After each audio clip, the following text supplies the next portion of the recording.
สบายดีท่านผู้ชมที่เคารพพบกับบ่าวหน่อยในมื้อนี้บ่าวหน่อยจะนำพาท่านไปลองเรือเที่ยวเบิ่งภาพบรรยากาศอยู่กลางน้ำคลองสองฝั่งคลองในช่วงตอนเช้าพร้อมทั้งรับชมพระอาทิตย์ขึ้นในยามเช้าถือว่ามีความสวยงามหลายพ่อแม่พี่น้องการลองเรือส้มแสงธรรมอิฐแห่งวันสัมผัสกับเสน่ห์สองฝั่งคลองที่ด่านปากตะพาน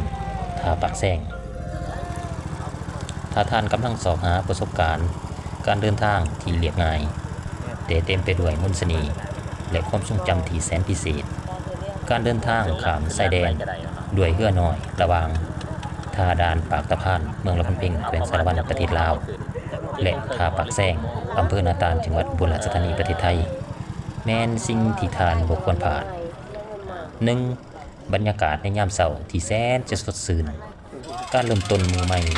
ด้วยการลงเรือแต่เช้าๆแม้นจุดเด่นของการเดินทางในมื้อนี้ในขณะที่เรือน้อยค่อยๆเคลื่อนที่ออกจากฝั่งท่านได้สัมผัสกับอากาศที่แสนบริสุทธิ์และความเย็นสบายจากสายน้ำของมันเป็นช่วงเวลาที่เฮ็ดให้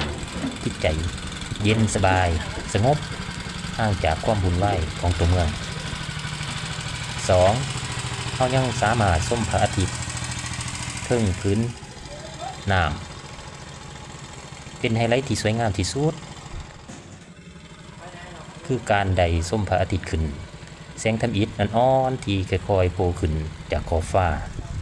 สะท้อนลงสู่ผิวน้ำที่ไหลเนิบๆสร้างภาพที่สวยงามเต็มรูปแบบวิวทิวทัศน์สองฝั่งของลาวไทยที่เต็มไปด้วยต้นไม้เขียวขจีและวิถีชีวิตของชาวประมงในท้องถิ่นเฮ็ดให้ท่านต้องเผาจับกล้องขึ้นมาบันทึกภาพไว้ 3. วิถีชีวิตและมนต์เสน่ห์เทิงเรือน้อยๆการนั่งเรือน้อยๆข้ามฝั่งข้ามฟากบ่แม่นเพียงแต่เป็นการเดินทางจากจุดหนึ่งไปยังอีกจุดหนึ่งแต่มันคือการได้สัมผัสกับวิถีชีวิตแบบเรียบง่ายของประชาชนสองฝั่งความใกล้ชิดกับสายน้ำและเสียงคลื่นเบาๆที่กระทบใส่กับเรือ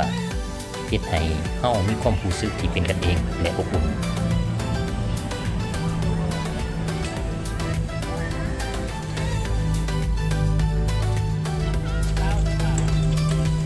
เวลาของการเดินทาง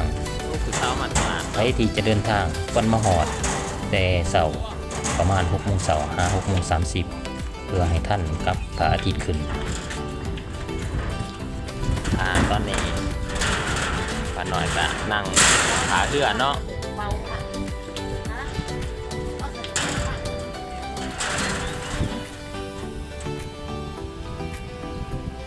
การเตรียมตัวอย่าลืมการเตรียมเอกสารผ่านแดนให้พร้อมและเสื้อกันหนาวเสื้อแขนยาวบางๆเพื่อว่าอากาศในยามเช้าจะมีความเย็นปกติตลาดน้ำปักแซง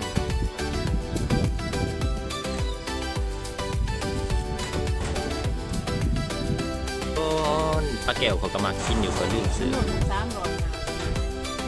200,000 ปลายกันเนาะแต่เว้นกำลังขึ้นเนาะพ่อแม่พี่น้องถือว่างามตอนนี้เฮากระทายอยู่ที่ ถาปักแซง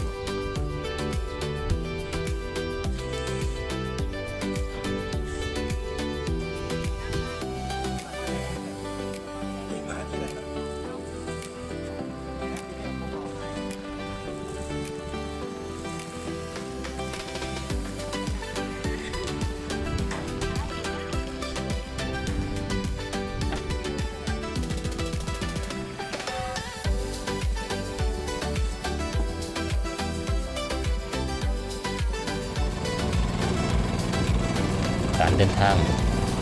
เส้นทางนี้บ่แม่นแต่ความสะดวกสบายในการไปมาหาสู่